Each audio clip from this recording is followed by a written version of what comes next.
And that makes me the winner. Coucou mes assoiffés, bienvenue dans notre nouveau numéro dédié aux entités bizarroïdes, aux trucs dégueulasses qui rampent, croissent, dégoulinent et sont friands d'humains.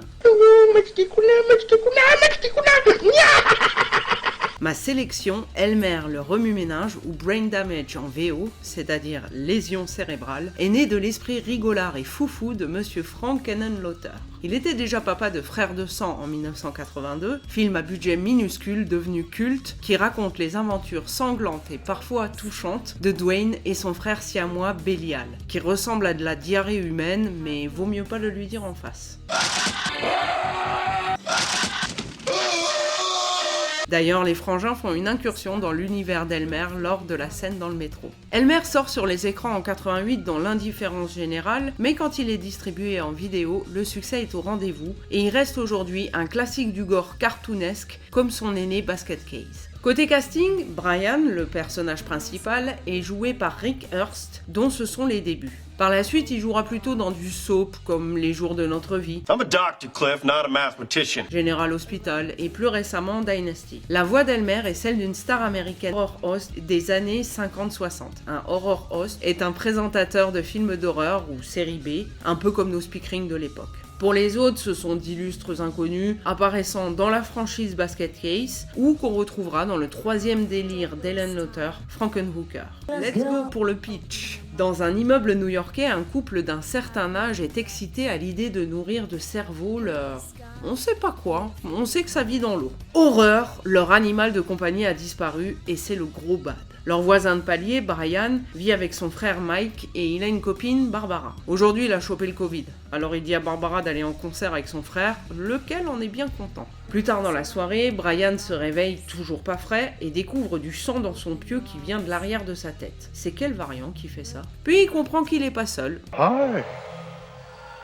Elmer est un parasite qui tient du pénis, de l'étron et de la sangsue à la fois. Pour le pénis, c'est normal. Henenlotter voulait que la créature ressemble à un gros god noir parce que c'est le truc le plus offensant auquel il pensait à ce moment-là. Malgré son aspect dégueulasse, la créature est fine oratrice, charmante et toujours souriante. On ne s'y attend pas. En tout cas, ici aussi c'est voulu. Le concept d'Elmer, c'est un mélange de parasite et de Faust. Donc le diable séduisant aux belles paroles. Et justement, Elmer promet à Brian un superbe futur peinard, garanti zéro souci. You don't need to worry about anything ever again. Listen to the light, Brian. Just listen to the light. Oui, d'accord. D'accord. Qui dit deal dit contrepartie. C'est pas méchant, lui promet Elmer. I'll show you the light if you'll take me for a walk. Donc le bestiau devient fournisseur officiel de Brian en trip, ils partent en balade et le gamin est complètement perché. Et quand il y a un gardien de nuit qui arrive pour interrompre la fête, c'est l'heure du dîner pour Elmer. Un menu gastronomique pour lui, on imagine, lui qui a passé des années à manger des cervelles d'animaux pas de toute première fraîcheur. Brian, au top de sa montée, ne se rend compte de rien du tout. Devenu instantanément accro à la drogue maison de la créature, Brian vit reclus dans sa chambre et la salle de bain. Quand il ne sort pas pour nourrir son dealer. Il ignore frère, copine et boulot, ce qui les inquiète à juste titre. Seulement qui dit montée dit redescente, et celles de la substance d'Elmer sont terribles. T'en as trop pris, mon vieux, t'en as trop pris, trop pris. Surtout quand il comprend le prix à payer pour planer. Brian réussira-t-il sa désintox maison en présence permanente de son dealer? Mike avouera-t-il enfin son amour à Barbara? Ce haut-parleur cédera-t-il aux avances de Brian? Vous le saurez en regardant Brain Damage. Les habitudes, c'est comme les parasites, on s'en débarrasse pas comme ça. Voici l'heure du palmarès des morts. J'attribue la machette de la classe à l'attaque du gardien de la décharge. Je trouve que l'acteur nous bluffe bien quand il essaye de se débarrasser d'Elmer. On dirait que c'est vraiment impossible. Contrairement à cette mort-ci où le mec se touche la gorge alors qu'il n'y a pas étouffement. Et puis, la réaction de Brian est rigolote, autant que dramatique. Tout s'y joue. La drogue menteuse lui fait emprunter le chemin du vice, et tant qu'il a sa dose, il en a rien à foutre de ce qui se passe autour. Le katana de l'espoir revient à la mort de la fille qui alpague Brian en soirée et subit une fellation de l'extrême. Elmer fait son coquin, et ce meurtre est donc resté dans toutes les mémoires. Certains trouveront ça de très mauvais goût. Qu'est-ce que vous voulez que je vous dise? C'est le style Ellen Lauter, selon le public. Ou c'est miam ou c'est caca. Attention, je vais spoiler un peu le drama pour le couteau à beurre de la honte, qui n'en est pas vraiment un. Mais je vais garder le dernier mot de l'intitulé. Honte! Et bien fait pour Barbara, la copine de Brian, encore tout imprégnée de Mike le frère, qui lui fait une déclaration fleuve et sans vergogne lui balance ça. I don't wanna lose you, Brian. Quoi Répète. I don't lose you. Ta gueule pour voir, s'il te plaît. Ah ouais, c'est bien aussi. Brain Damage est un joyau du trashy rigolo des années 80, fait avec peu de moyens mais beaucoup de cœur. Pour les plus jeunes, c'est l'occasion de découvrir les maquillages, effets spéciaux et animations à l'artisanal, et vous verrez que ça tient encore la route. Pour les plus vieux, si vous avez envie d'en savoir plus sur les dessous de la création de l'univers d'Elmer, je vous conseille cette édition qui contient le making-of et d'autres documentaires pleins de secrets de fabrication. Par contre, c'est une édition allemande, j'ai pas trouvé l'équivalent en français. Je vous laisse poursuivre votre visite au cœur du fun grotesque en compagnie de l'ami McCoy, et n'oubliez pas les enfants. Se droguer, c'est mal. Il ne faut pas vous droguer. Si vous vous droguez, c'est mal. Parce que la drogue, c'est mauvais, voyez. C'est mal de consommer de la drogue, alors ne vous droguez pas.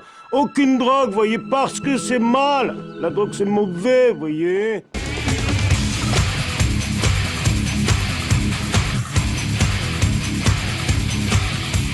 Bonjour et bienvenue dans ce Movie Death Contest spécial Entité Alien. Ce mois-ci, ma chronique est un peu particulière, puisque je ne vais pas vous parler d'un film, mais de deux. Un double feature, un double programme.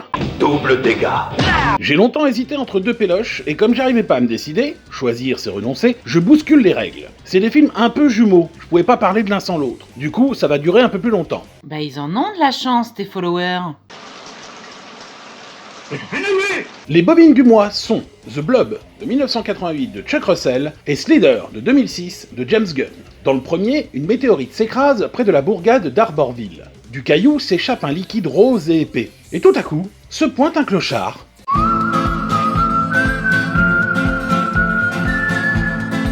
Qui a probablement dû prendre la mixture pour de la crique cerise, et tend la main pour vérifier. Son bras est immédiatement piégé par la masse informe. Il court en hurlant et croise trois teenagers. Brian, le rebelle facilement reconnaissable, il écoute du hard rock, arbore une coupe mulet, fume des clopes et a des trous dans son jean. Meg, la fille BCBG du pharmacien, et Paul, le quarterback du lycée, qui, bien urbain, l'emmène à l'hôpital.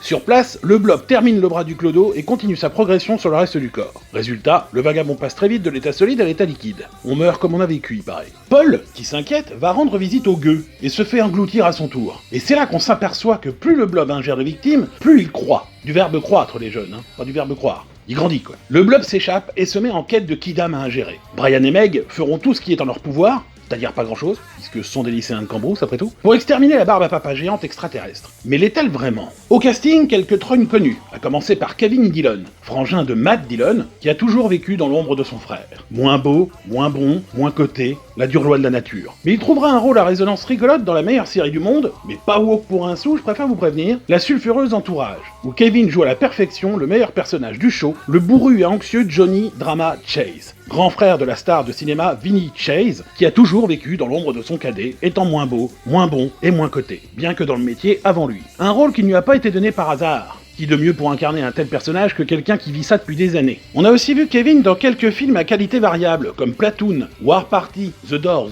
ou le remake de l'aventure du Poséidon, baptisé Poséidon tout court. D'ailleurs, le Blob de 88 est lui-même un remake d'un film de 58 avec Steve McQueen, et a failli être re-remaké ou rebooté, on sait pas trop, par Rob Zombie. Et ça s'est pas fait, les producteurs refusant catégoriquement de caster sa femme Sherry Moon dans le rôle du Blob. Pour ceux qui aimeraient connaître la différence entre remake et reboot, voici la réponse. What the fuck is a reboot? Well, a reboot, boys, is when Hollywood wants to make a lot of money without the hassle of creating a new movie. Take an old movie and change just enough to make you pay for the same shit all over again. Those greedy fucking animals. Oh, it's insidious. They take a flick you loved as a kid and add youth and diversity to it. For example, name the movie where a robot has secret plans that could help the good guys beat the bad guys and their leader in a black mask by blowing up a giant ray gun in space. Star Wars. No, The Force Awakens. See, now that's what you call a reboot. Wait, what's the difference between a reboot and a remake? Well, I'm glad you asked, Jay, because a remake is like a reboot where the studio doesn't care how the audience feels about the original movie, so they just keep the title, fuck up everything else, and ruin both flicks in the process. See?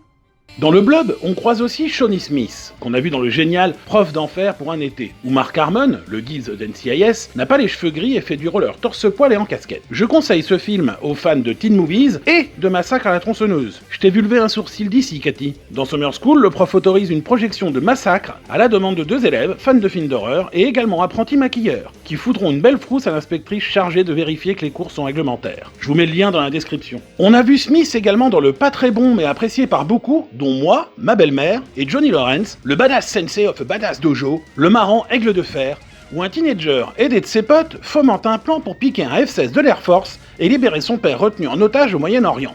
Parce que c'est possible et puis c'est tout. En même temps, si on faisait que des films crédibles, on se ferait vite chier. Shawnee a aussi fait des trucs un peu plus prestigieux, comme Living Las Vegas, avec ce ouf de Nick Cage.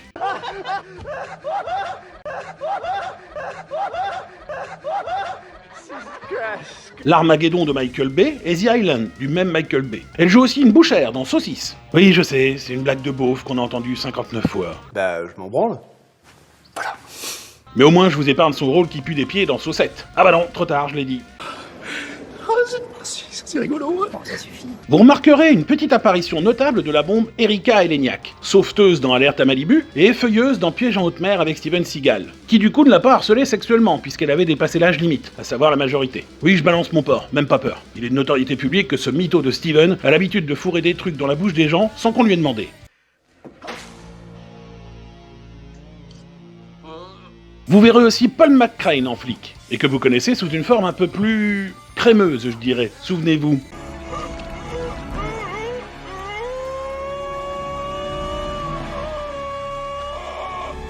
Un acteur discret qui aime se fondre dans la masse. Un petit mot sur le réalisateur Chuck Russell, dont c'est le second film après un très bon épisode de la saga Freddy. Le meilleur selon moi, à savoir le 3, Les Griffes du Cauchemar. Puis il a enchaîné sur Le Masque avec Jim Carrey et L'Effaceur avec Schwarzy. Ensuite ça dégringole pas mal en qualité. L'élu, Le Roi Scorpion, I Am Wrath, ça fait beaucoup de films passables, mais on lui pardonne.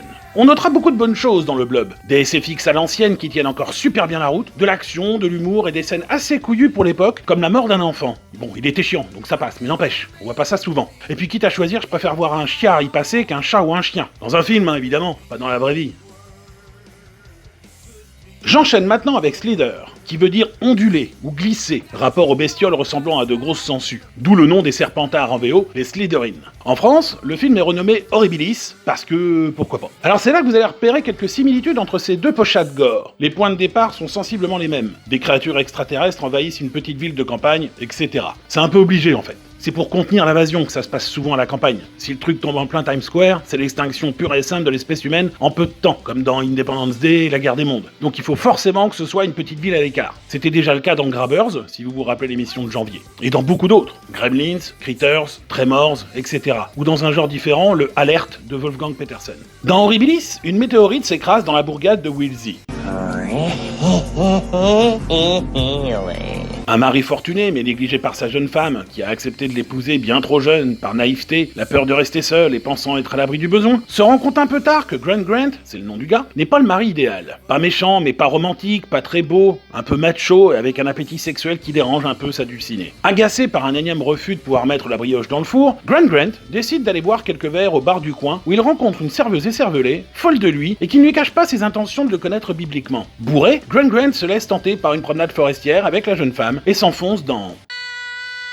la forêt. Oh, c'est dégueulasse. Et il découvre la fameuse météorite, qui lui transperce le bide avec un espèce de tentacule phallique qui lui injecte un germe un peu dégueu, tel les prix qu'il croyait prendre. De retour chez lui, Grant se trouve animé d'un appétit féroce et se met à consommer de la viande en quantité impressionnante. D'abord en faisant ses emplettes dans la boucherie du coin, puis un peu plus sauvagement en s'attaquant aux animaux alentours, écureuils, chats, chiens, lapins, puis des vaches et tout un tas de trucs peu ragoûtants. Problème, Grant reste un chaud lapin et a comme une petite envie d'enfanter, et c'est son coup avorté le soir de sa cuite qui va y avoir droit. On comprend alors que Grant se sert de Brenda, la chaudasse, comme d'une poule pondeuse, et la nourrit pour maintenir sa progéniture en vie. La pauvre Brenda sera retrouvée dans une grange à l'état de blob, par l'équipe de policiers locales, dont Bill, le héros du film, shérif secrètement amoureux de Starla, la femme légitime de Grant. Puis, Brenda pète. Comme un ballon de baudruche. En langage jeune, elle est... et laisse échapper des centaines de larmes.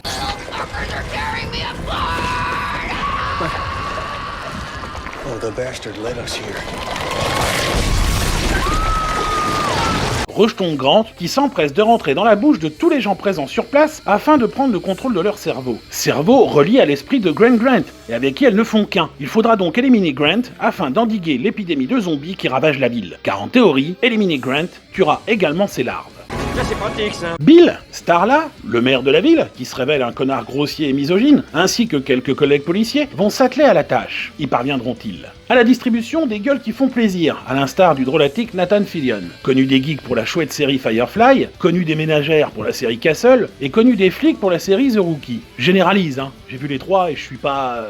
policier. Il apparaît aussi dans les autres films de James Gunn, dont Super et The Suicide Squad, ainsi que des caméos dans Les Gardiens de la Galaxie, dont seul celui du premier sera conservé. Et accessoirement, il double régulièrement Green Lantern, dans les longs métrages animés Warner DC, qui valent souvent mieux que les films. Sérieusement, que le côté dessin animé ne vous rebute pas, c'est bien plus badass et inventif en général. Elizabeth Banks, connue pour ses rôles dans le très drôle Zack et Miri font un porno, de Kevin Smith, aux côtés de Seth Rogen, la saga Hunger Games, la trilogie Spider-Man de Sam Raimi, les Pitch Perfect, dont elle a réalisé un épisode, et le dernier Charlie et ses drôles de dames, où elle officie également derrière la caméra. Sans oublier son rôle auprès du génie DiCaprio, dans le monumental Catch Me If You Can de Spielberg, un rôle de mère de super vilain dans le mal-aimé Brightburn, sorte d'origine story de Superman s'il s'était révélé être un sale con. Gore est assez tendu, j'ai beaucoup aimé mais on n'est pas nombreux. Dommage, il y avait eu une tentative de création d'univers finalement avortée. En mer, complètement con, mais drôle dans son genre, un habitué des films de De Palma, Monsieur Greg Henry, qui a la chance d'avoir une des meilleures répliques du film, après que Starla ait défoncé un infecté. Et lui aussi a travaillé sur Super et les Gardiens, à l'instar de Fillion. Il faut croire que Gunn aime s'entourer de gens qu'il connaît bien. Et last but not least, la gueule de cinéma Michael Rooker, acteur talentueux au visage buriné et à la voix rocailleuse reconnaissable les yeux fermés. Beaucoup de rôles marquants pour Mikey. Henry, portrait d'un serial killer, film de John McNaughton, très réaliste apparemment, donc dérangeant, que je n'ai jamais vu parce que j'ai un côté majorette et que ça me fait peur de le tenter. Qu'est-ce que vous voulez que je vous dise?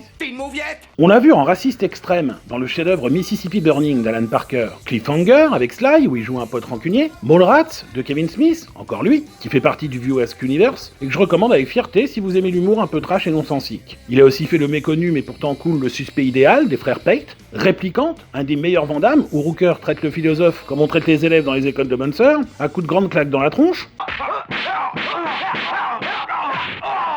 La série Walking Dead et l'intégralité de la filmographie de James Gunn avec des petits ou grands rôles puisqu'il est devenu son acteur fétiche. Yondu, le schtroumpf-quepon qui sifflait à l'oreille des flèches et qui se prend pour Mary Poppins dans Les Gardiens de la Galaxie, c'est lui.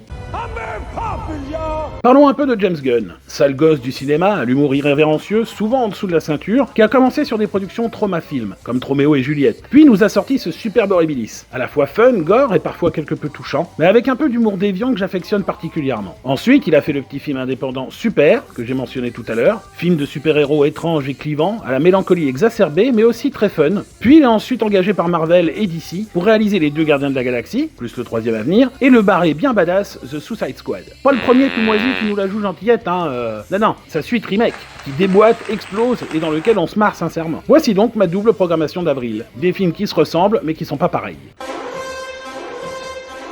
Les deux sont hyper cool, hein. Si vous aimez le premier, vous aimerez le second et réciproquement. Faites chauffer du popcorn, mettez une couverture et acceptez cette violence au second degré. C'est cathartique et ça détend de ouf. Rendez-vous en mai pour un film sévère et au goût rance. A plus, bande de moules!